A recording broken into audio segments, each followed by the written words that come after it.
শকুনি নামটা কোনো অধ্যত্বের নয়।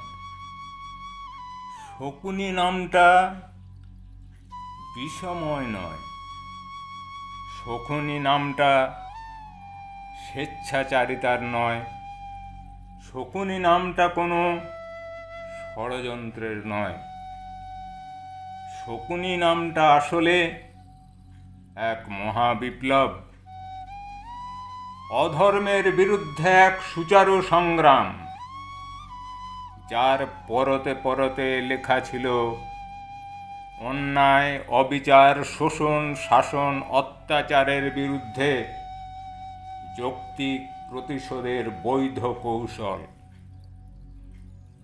শকুনি নামটা শুনে ভ্রু কুঁচকাতে পারে, বুকের ভেতরটা ঘৃণায় রিরি করে উঠতে পারে, কিন্তু এই নামটার পেছনে লুকানো ছিল এক অসহায় নির্মম ইতিহাস। অধ্যত্বের প্রতিহিংসাকে বুদ্ধিমত্তার সূক্ষ্ম প্রতিহিংসা দিয়ে নৈতিকতার সংকল্পে চোরা বালুতে চিরনিমজ্জিত করার প্রতিজ্ঞা।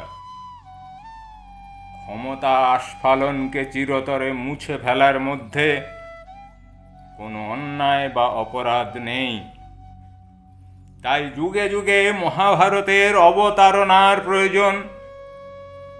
অহংকারকে প্রতিহত করার একমাত্র পথ পাশার সূক্ষ্মাতি সূক্ষ্ম প্রয়োগ পদ্ধতি। যখন একটা জাতির ভবিষ্যৎ চরম অনিশ্চয়তার হাত ধরে অবনত হয়ে যায়, নিষ্পেষিত হয়, ধ্বংসের অপমনস্কতায় কেউ ভাসিয়ে দিতে চায়, তখন যুগে যুগে কুরুক্ষেত্রের প্রেক্ষাপট সাজাতে হয়। সব ভয়, ভীতি, লজ্জা, অপমান, রক্তচক্ষু, আগ্রাসনকে প্রতিহত করে নিজ সত্তাকে রক্ষার জন্য বিলুপ্তি থেকে বাঁচাবার তীব্র প্রতিরোধ, প্রতিকার, প্রতিবিধানকে জীবন দিয়ে, রক্ত দিয়ে জীবিত রাখার জন্যে নিজেকে প্রস্তুত করার শেষ লগ্ন তোমার দুয়ারে।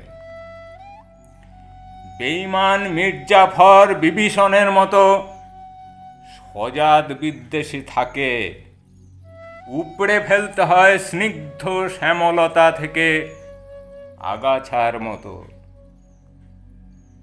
যেখানে কান্না, হাহাকার, আর্তনাদের কোনো মূল্য নেই, সেখানে দাসত্বর পরাকাষ্ঠায় নিজেকে না সঁপে কঠোর, কঠিন, নির্দয়, নির্মম হতে হয়। নিজেকে, নিজ সত্তাকে, নিজ অস্মিতাকে বাঁচাবার এক দৃঢ় অঙ্গীকারে, ঠিক শকুনির মতো। তোমার অস্তিত্ব রক্ষা করার জন্য তোমাকেই রুদ্ররূপে গর্জে ওঠা চাই, মহাভারতের শ্রেষ্ঠ রূপকার শকুনির মতো। মনে রেখো, এই যুদ্ধ তোমাকে, তোমার জাতিকে রক্ষা করার শেষ লড়াই। রাখি তাই সংগ্রামী শেষ আহ্বান। রাখি তাই সংগ্রামী শেষ আহ্বান।